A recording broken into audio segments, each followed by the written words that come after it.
नमस्कार दोस्तों, स्वागत है आप सभी का आपके अपने प्यारे multipurpose channel Pariksha Niketan a unique journey of destination में।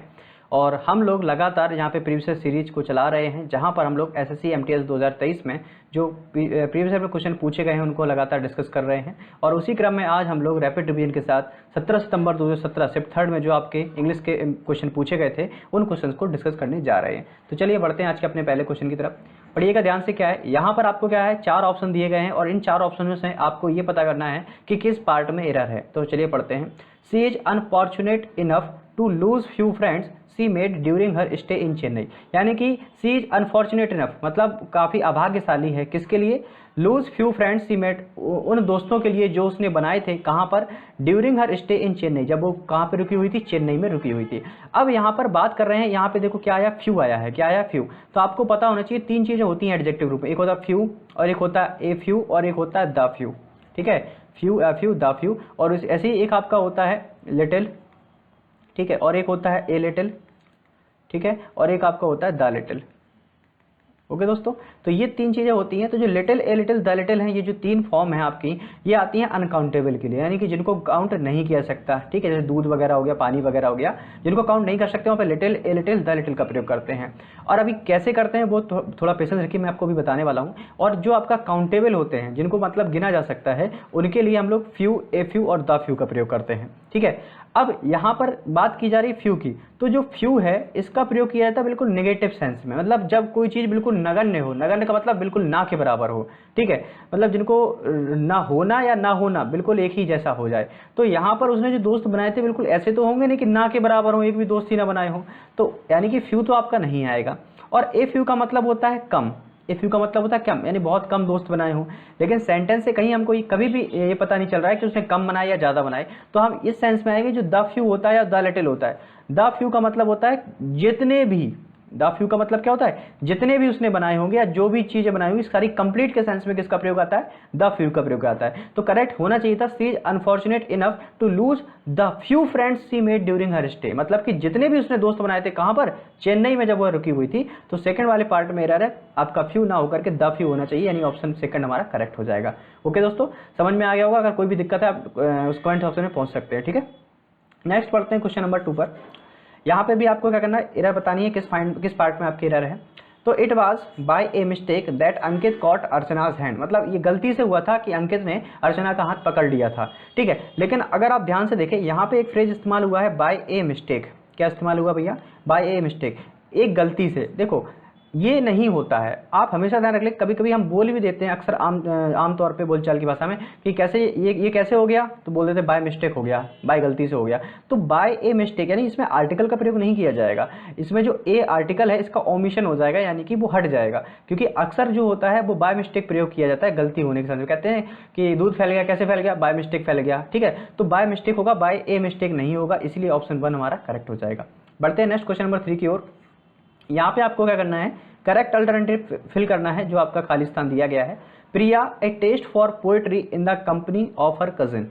यहाँ पे कहने का मतलब है प्रिया ने क्या हुआ, जो कविता है, कविता का जो टेस्ट है, अब यहाँ पे खाई थोड़ी ना होगी कविता, मतलब धीरे धीरे उसने चीज़ को सीखा होगा। मान लो उसकी जो कजिन है, वो कजिन क्या करती है? कोई अच्छी पोएट होगी, ठीक है, जो क्या करती होगी? चीज़ों को अच्छे तरीके से गाते होगी। तो जो प्रिया उसके साथ रह रहकर उसने क्या कर दिया? अपना जो संगीत है, अपनी जो पोएट्री है, उसको बेहतर बना लिया, ग्रो कर लिया।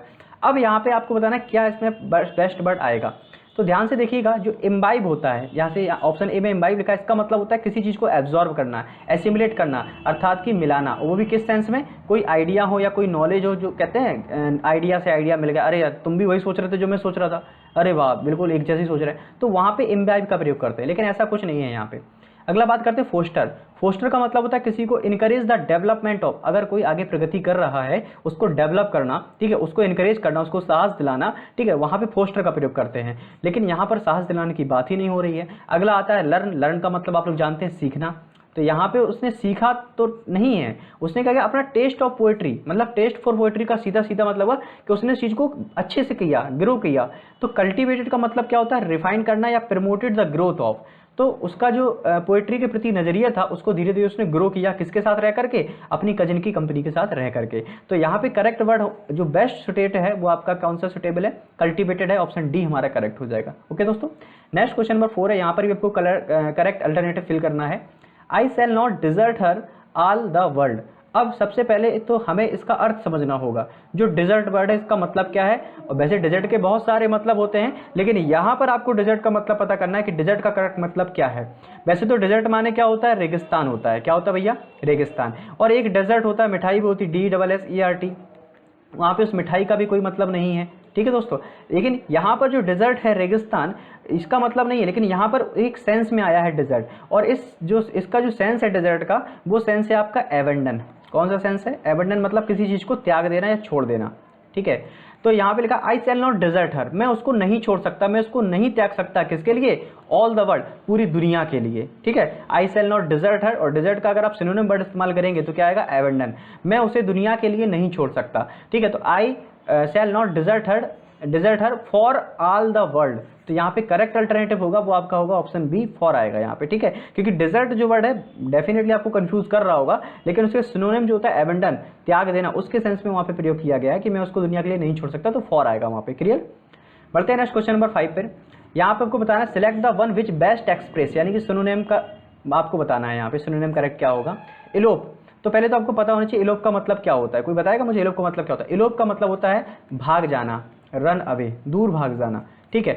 अब यहाँ पे क्या होता है, रिमेन, अगर आप देखेंगे रिमेन का मतलब होता है वहीं पर जहाँ पर हैं उसको बचाए रखना।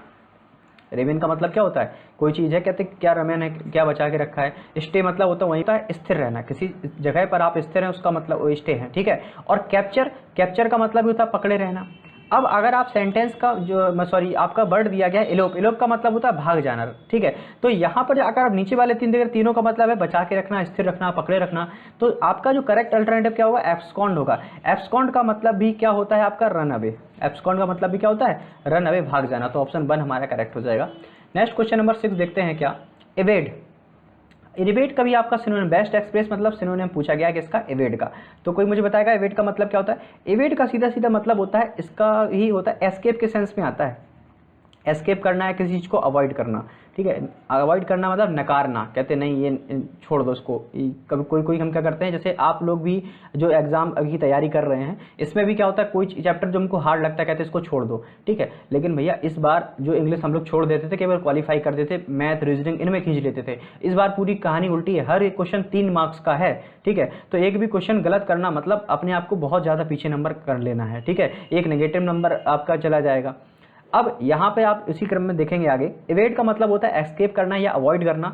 और यहाँ पे आप देखो मीट का मतलब होता है मिलना, इंडल्ज का मतलब भी होता है शामिल होना, ठीक है। सीख का भी उसी सेंस में आता है। लेकिन एवेड का अगर आप सिनोनिम देखेंगे तो ये होता है बाईपास करना, ठीक है। यानी कि कोई चीज़ क्या होता है, एस्केप कर देना, ये भी उसी सेंस में अवॉइड कर देना कि भैया थोड़ा साइड से हो लो, बाईपास हो लो, काम चला लो अपना। तो वैसे ही हम एवेड के सेंस में बाईपास का प्रयोग करते हैं। तो ऑप्शन 1 हमारा करेक्ट हो जाएगा। क्वेश्चन नंबर 7 देखते हैं, रिलैंक्विश।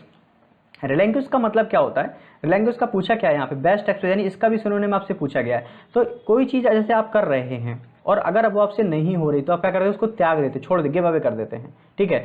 तो रिलैंक्विश का मतलब इसका पूछा सिनोनिम पूछा गया है। तो रिलैंक्विश का मतलब होता है कीप मतलब बनाए रखना, एज्यूम मतलब होता है किसी चीज़ को मान लेना, मेंटेन मतलब भी होता है बनाए रखना। लेकिन डिस्कार्ड का मतलब होता है गिव अवे, उस चीज़ को क्या करते हैं ना, छोड़ देना, ठीक है। तो वो भी उसी सेंस में आता है, रिलैंक्विश डिस्कार्ड सिनोनिम है उसका।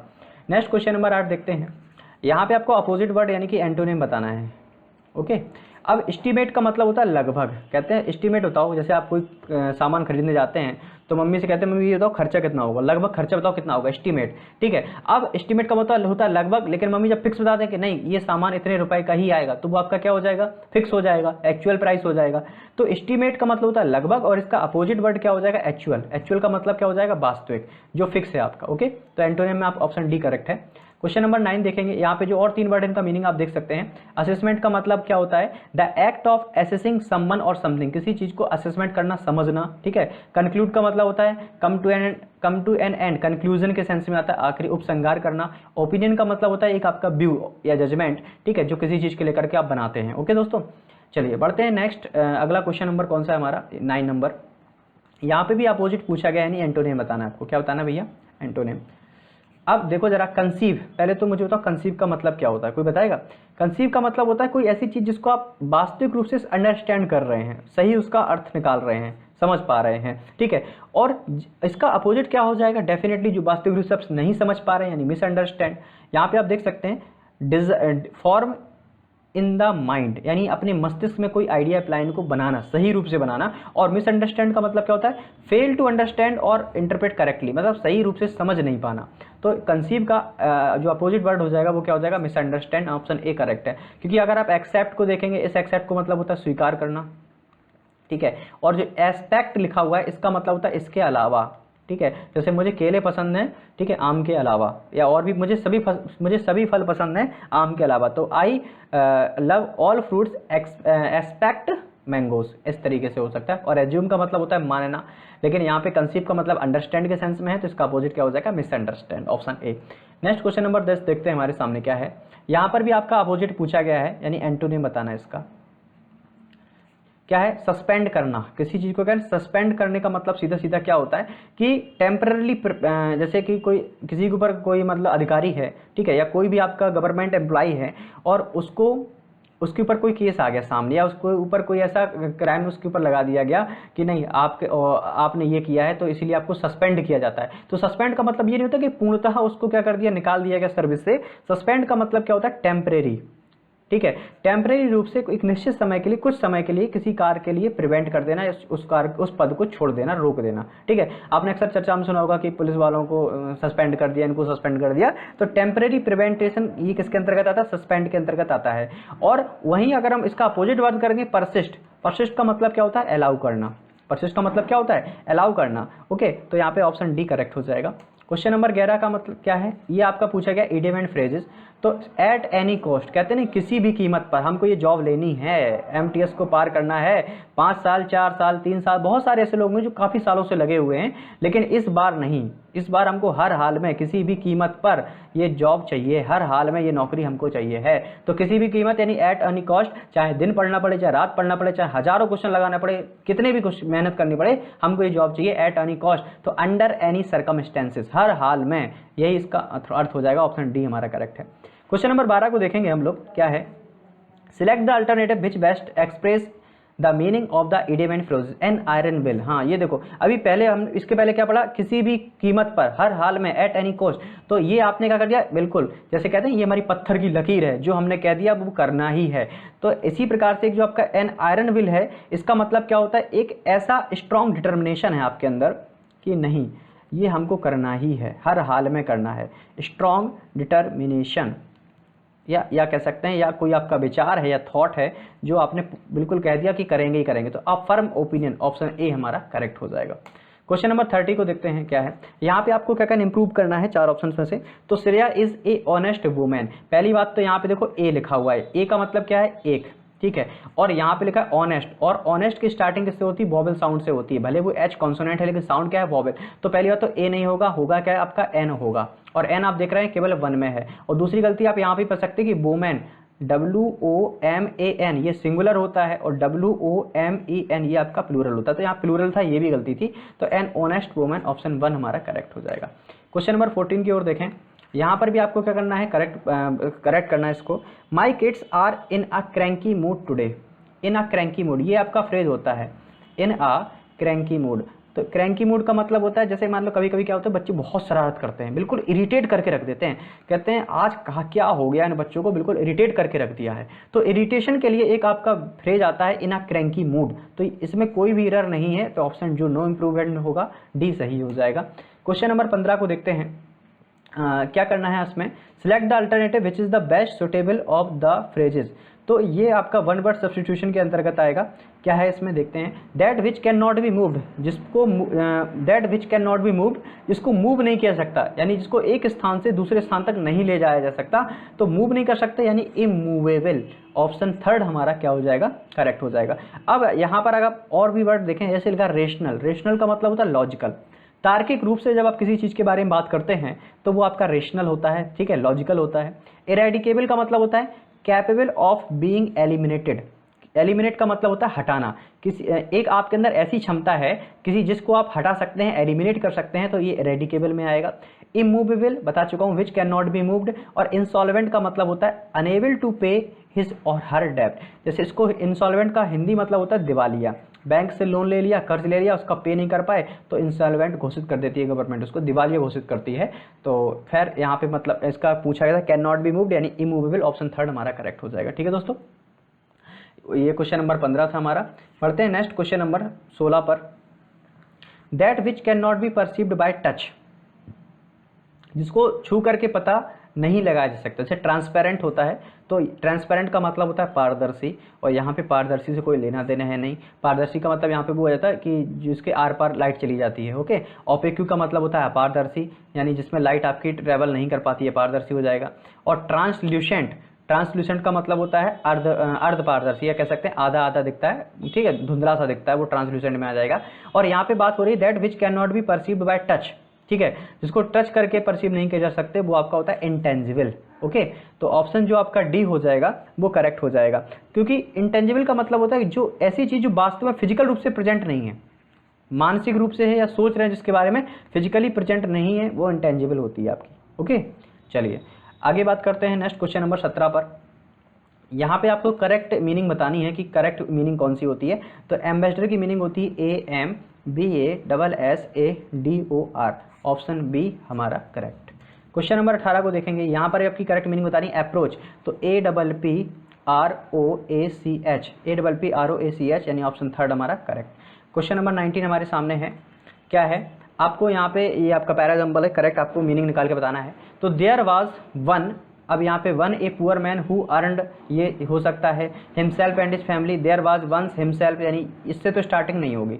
तो there was once just a where living for a poor, यानी कि ये भी नहीं होगा। तो आप देखो there was once a poor man, पूरा पूरा मीनिंग निकला, there was once a poor man, यानी स्टार्टिंग किससे होनी, पी से होनी। अब पी से स्टार्टिंग होनी है, अगर आपको पूरा अर्थ भी नहीं आ रहा तो आप यहाँ पे देखो पी से स्टार्ट, ये भी नहीं है, ये भी नहीं है, ये भी नहीं है, तो एक ही ऑप्शन बचा, कौन सा, फर्स्ट। और मीनिंग भी देखो निकलेगा, there was once a poor man, एक बार एक गरीब आदमी था, who earned just a wear living for himself and his family, correct भी निकल रहा पूरा पूरा मीनिंग। ओके, तो आप जब क्वेश्चन लगाएं और समय बचाने के लिए क्वेश्चन को पढ़ने के साथ साथ ऑप्शन पर भी ध्यान दें। ओके दोस्तों, क्वेश्चन नंबर 20 है हमारे सामने, यहाँ पर भी आपको करेक्ट ऑर्डर में लगाना है।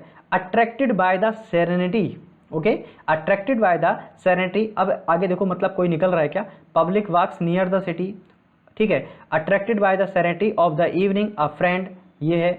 और attracted by the serenity and I lately to one of the, ये कोई, ये कंप्लीट नहीं हो रहा है।